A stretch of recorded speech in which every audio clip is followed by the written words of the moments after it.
এরপর আমরা আবৃত্তি প্রতিযোগিতার পুরস্কার বিতরণ করব। আবৃত্তি প্রতিযোগিতায় যারা প্রথম, দ্বিতীয়, তৃতীয় ও চতুর্থ হয়েছিল তাদেরকে আমরা আমাদের মঞ্চের সামনে আসার জন্য অনুরোধ জানাচ্ছি। আপনারা আপনাদের বাইক, সাইকেল ও টোটোগুলো নিজ দায়িত্বে আমাদের সংঘগৃহের পেছনে একটি মাঠ রয়েছে, আপনারা দয়া করে ওখানে গিয়ে আপনাদের বাইক, টোটো ও সাইকেলগুলো পার্কিং করে আসবেন।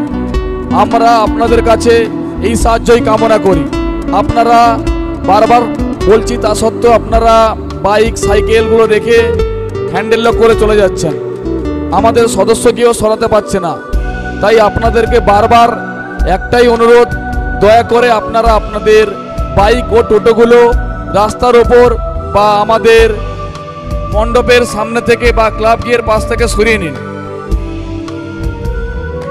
আবৃত্তি প্রতিযোগিতায় প্রথম হয়েছিল প্রত্যুষা জানা। প্রত্যুষাকে মঞ্চে আসার জন্য অনুরোধ জানাচ্ছি।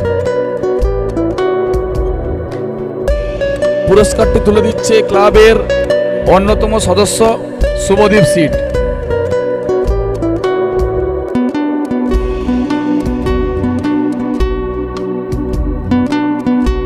দ্বিতীয় হয়েছিল মনিকা শাসমল, সোনিকা শাসমল, মাফ করবেন, সোনিকা শাসমল। সোনিকাকে মঞ্চে আসার জন্য অনুরোধ জানাচ্ছি। পুরস্কারটি তুলে দিচ্ছেন হারাদন শাসমল মহাশয়।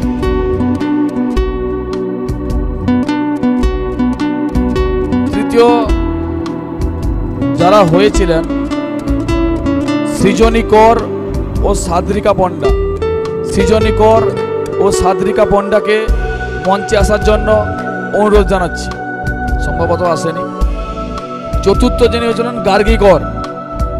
চতুর্থ যিনি হয়েছিলেন গার্গী কর, গার্গী করকে মঞ্চে আসার জন্য অনুরোধ জানাচ্ছি। গার্গী কর আসতে পারেনি, তাই তার বাবা উপস্থিত আছেন, তার বাবার হাতে আমরা পুরস্কারটা তুলে দেব। গার্গী করের বাবার হাতে পুরস্কারটি তুলে দিচ্ছেন গুরুপদ সিট মহাশয়।